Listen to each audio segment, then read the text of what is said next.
कहीं ना कहीं ये हमें भी लगा था कि नामांकन बनने के बाद वो छोटी मासूम सी बच्ची उस बड़े मंच के साथ इंसाफ कर पाएगी। नगरोटा की जो जनसैलाब इस रैली में उभरा था, इस रैली में आया था, उनकी उम्मीदों में खरी उतर पाएगी। वो मासूम क्या कह पाएगी इन लोगों से, और क्या लोग जब इस रैली से घर जाएंगे, जिस उम्मीद के साथ आए थे वो उम्मीद जिंदा लेकर घर जा पाएंगे। पहली बार मैंने देवयानी राणा को तकरीर करते हुए देखा। मेरा नाम देवयानी राणा है, मैं देवेंद्र सिंह राणा साहब की सुपुत्री हूँ और मैं फिर से कहती हूँ कि आपकी पीठ जिस तरीके से राणा साहब ने कभी नहीं लगने दी थी, मैं भी कभी नहीं लगने दूंगी। और जिस तरीके से राणा साहब आप सबके सामने अपना सर नतमस्तक करते थे, आज मुझे भी इजाजत दीजिए कि आज सबके सामने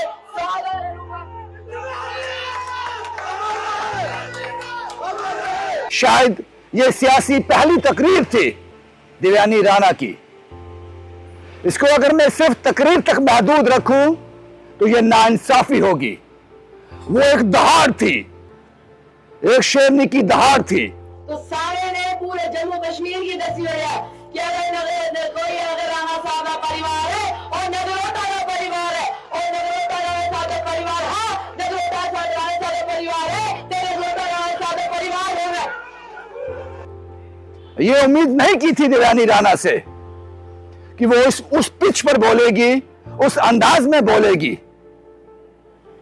इस दहाड़ में उम्मीद थी, सोच थी, नगरोटा के लोगों के प्रति वादा था और ये एहसास था कि देवेंद्र सिंह राणा अभी तुम लोगों में मौजूद है।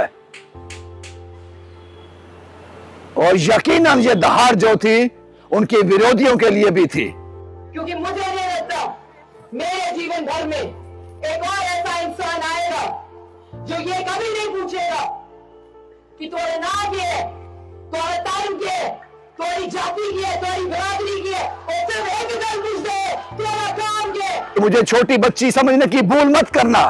अभी तो मैंने चलना सीखा है, दौड़ना भी बाकी है। ये सब कुछ उस दहाड़ में था।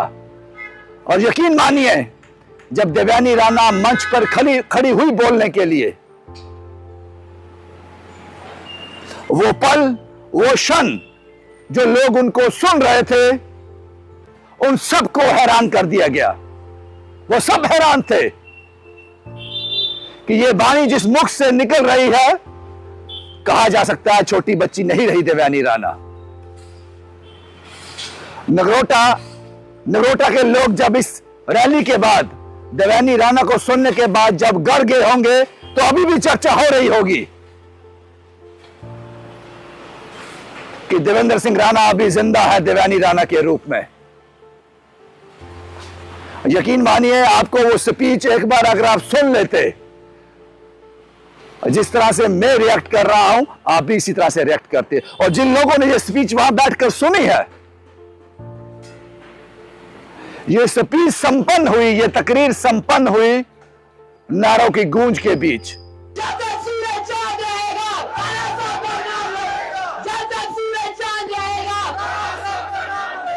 तो मैंने पहले कहा, ये जो दहाड़ थी, ये दहाड़ थी उम्मीद की, ये दहाड़ थी वादे की,